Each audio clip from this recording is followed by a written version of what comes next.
Thank you, everyone. Happy to be here. On behalf of my colleagues, Russell McClellan and Alexey Lukin, we'll be talking about a direct microdynamics adjusting processor with matching paradigm and differentiable implementation. And it's kind of funny that this work is in the machine learning section, because about 2/3 of this talk is trying to see if we can forego the need of machine learning. And then the last third is kind of like some early work towards integrating that into an ML framework and why this processor might have some good implications for it.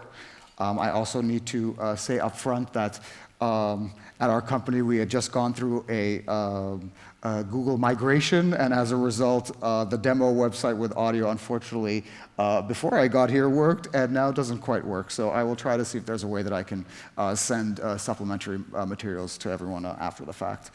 But you can trust me that what's in the slides transfers to the audio as well. So an outline of the talk, just a brief motivation, and then we'll explain how the proposed processor works in its most rudimentary form. And then we will talk about the matching paradigm and differentiable implementation that kind of comes out of that, and draw conclusions accordingly. So starting with the motivation, basically what we're talking about is matching the sonic qualities between two audio recordings. And specifically, we can consider ourselves in the context where we have some source material, and then we have some reference audio that has some salient characteristics that we would like to transfer to our source material. And we'd also like that to be in a hopefully kind of independent sense. So if, say, we have a target signal that has its own loudness and sense of tone and dynamics, what we're considering here specifically is the ability to transfer the dynamics from a target material to the source content while kind of leaving the other characteristics of the source effectively the same. So how can we do this for dynamics? Before we begin, we should discern between so-called macrodynamics versus microdynamics. So macrodynamics is kind of like the variation of loudness over a long time scale, like between different sections of a song. And if one wanted to adjust the macrodynamics of a piece of music, one would consider very coarse forms of volume automation. So an engineer might actually do this by drawing some relatively coarse automation. Or the listener, for example, if a song has extremely high microdynamics, it might make the listener reach for their volume knob depending on the sections of the song. Meanwhile, microdynamics is concerned with variations of loudness over a short time scale, like between notes in a musical phrase or even between attack-sustain portions of the same note. And that's what we kind of liken to like adjustments to using like compressors, expanders, transient shapers, etc. So what I'm showing here on the bottom left is a very, very notional diagram of like how macrodynamics and microdynamics might manifest themselves in a piece of music. So we see like, the verse might crescendo up to a particular constant level that might be assumed for the chorus, and the bridge might work its way up to, maybe an even more heightened second chorus as kind of like the climax of the song. We see that there is this red curve, which is kind of like the microdynamics that is kind of like riding about, or kind of like perturbations about the macrodynamics.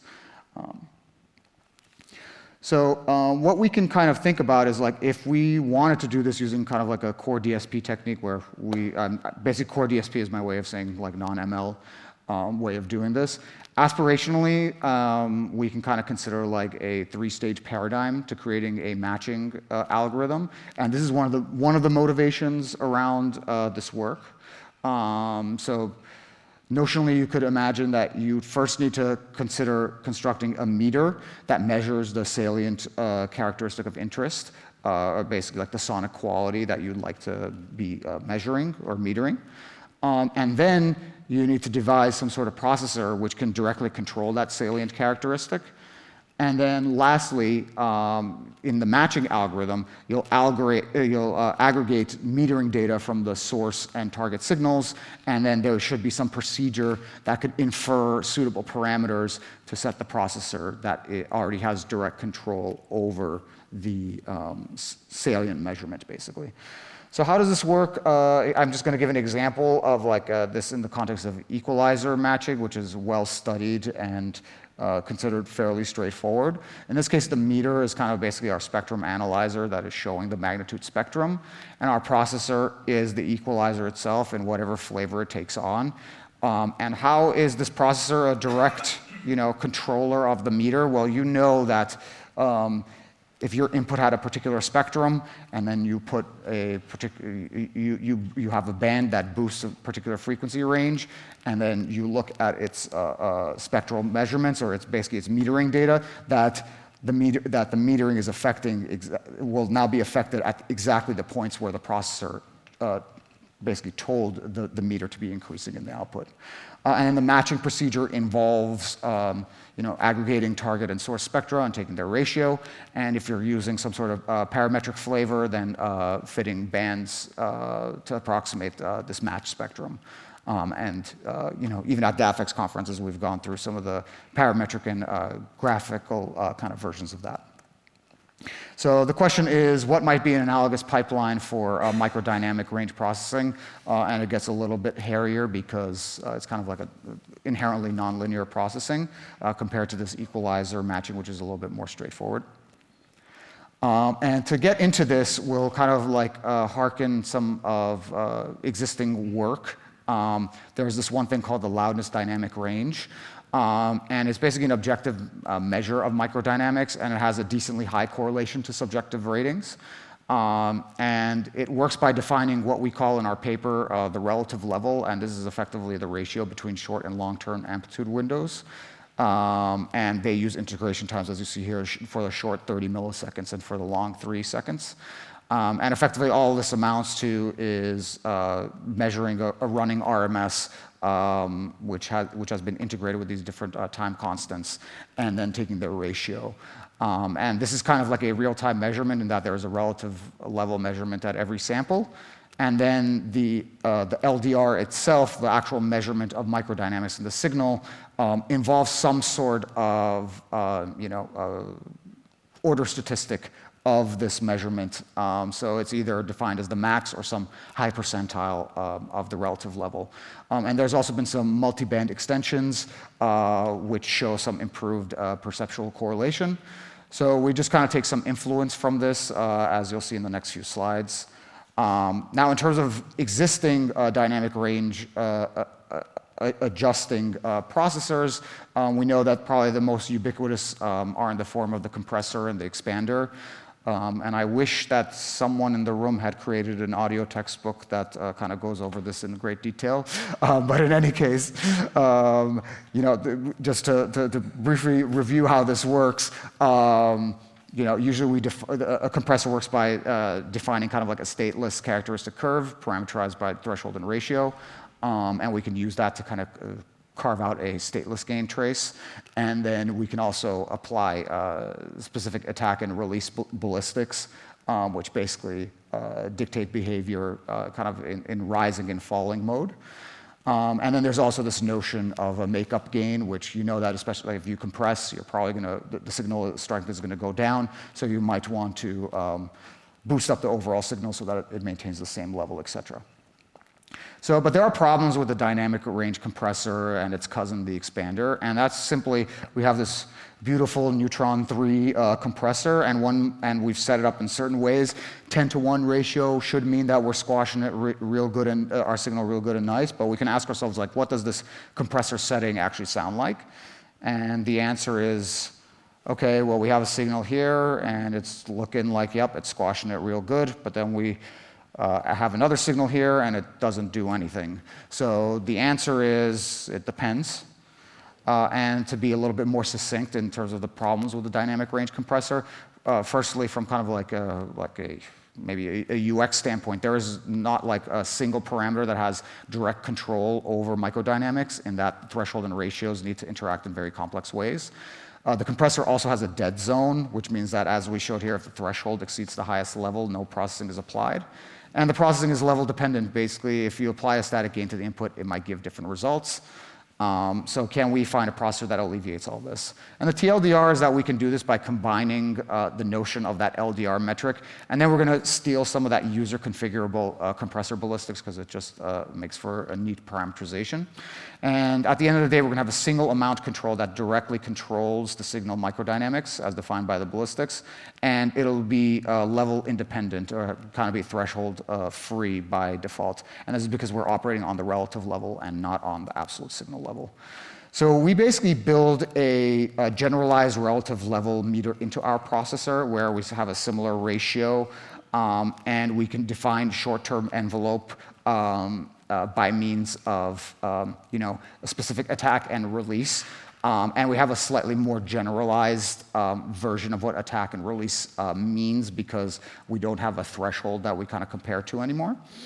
And we can also define similarly our long-term envelope. And we specifically parameterize this to just be some constant S times the maximum between what we set as our attack and release times. And this will mandate that the long integration time be longer than the short integration time. And then the processor itself is naturally going to be one on which we're going to try to operate directly on the relative level. And we have this parameter m, and basically when m is greater than 1, we're in an expansive mode, and when m is less than 1, we're in a compressive mode.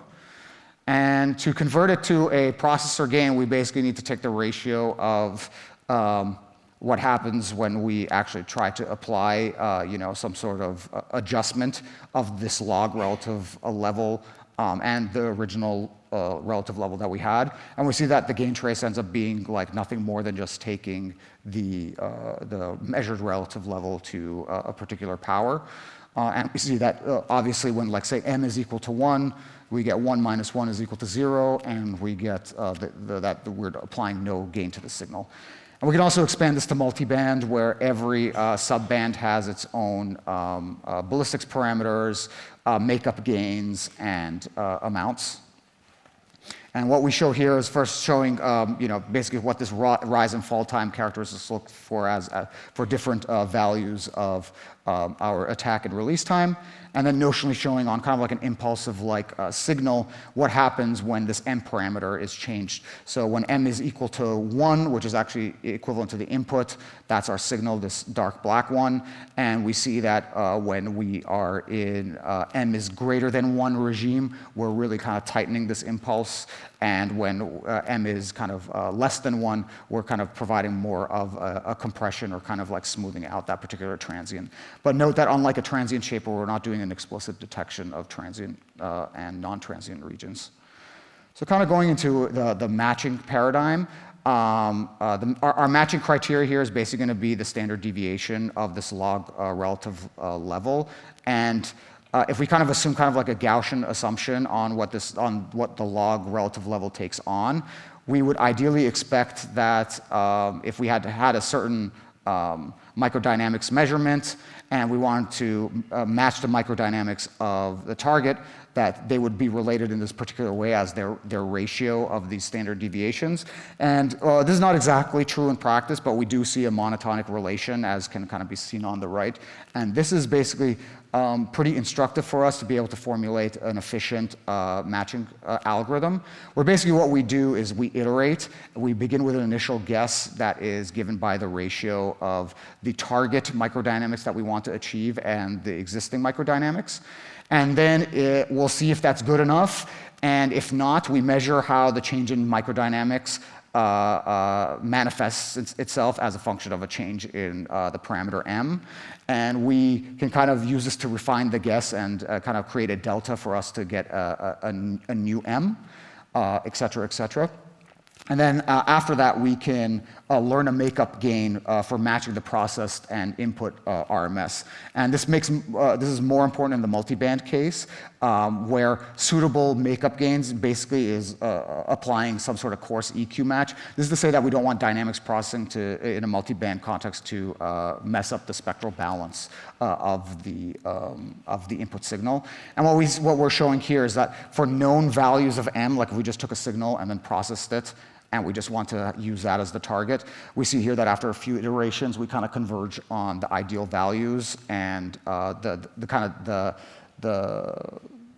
the absolute deviation between target and source microdynamics goes to 0 in time.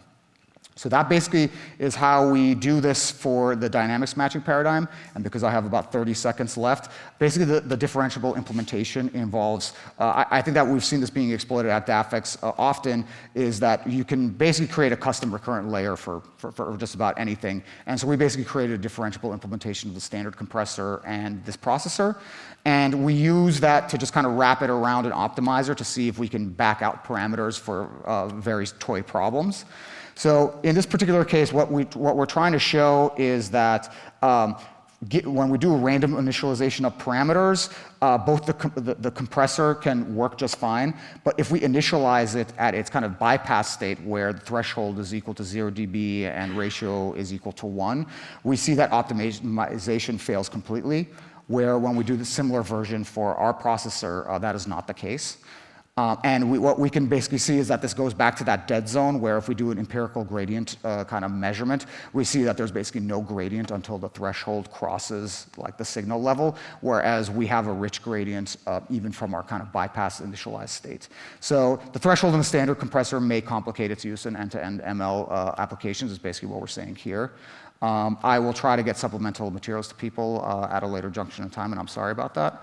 And I will take questions at this point. I also did want to make a shameless plug for an existing paper on arXiv that has a lot of analogs to some of the work yesterday and the keynote from Tuesday. And I think that's all I want to say. Thank you. Thanks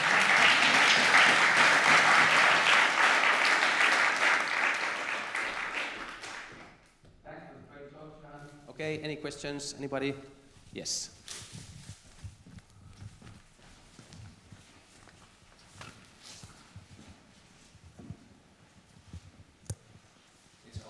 Hey, so I hope I didn't miss anything really important, but how is this different from a, let's say, a regular dual time constant compressor? Well, just from the get-go, like the basis of our processor is to be operating on the so-called relative level instead of the just kind of like the standard, RMS measurements. I don't know if that's a sufficient answer, that like we're trying to only manipulate in this relative level domain as opposed to in this RMS domain. Yeah, no. I mean, if I compare this to, for example, the ubiquitous SSL 4K, in the auto mode, there's a multi-second integration window, and on top of that, a very short, couple tens of milliseconds integration window. So basically, one level follows the macrodynamics, and the other RMS level follows the microdynamics. Right. Yeah, so I guess like it would be that like wrapping it around a dynamics matching algorithm might be a little bit more the thing of like being able to exploit that type of general thing to actually use it in the context of dynamics matching, which is basically given by this iterative algorithm that we have here. Okay, and shortly, a second remark. How do you come around the point that if you go from a very silent part of a song to a chorus, so if there's no nice little gradation, what happens to the relative level? Because the threshold suddenly should jump very fast, but the integration time for the relative level is very slow. Yeah. I think that this is where I diplomatically have to say that since building this processor, we've added a number of pieces of secret sauce, but basically we had to go through some things. Cool, but fortunately, it does not change the net conclusions, both in the differentiable implementation, the matching algorithm, etc. So duly noted. Okay, thanks. Okay, thanks. And now we have to move on. So if you want to ask more questions, we have to meet Shahan over the coffee or lunch. Okay, thanks again.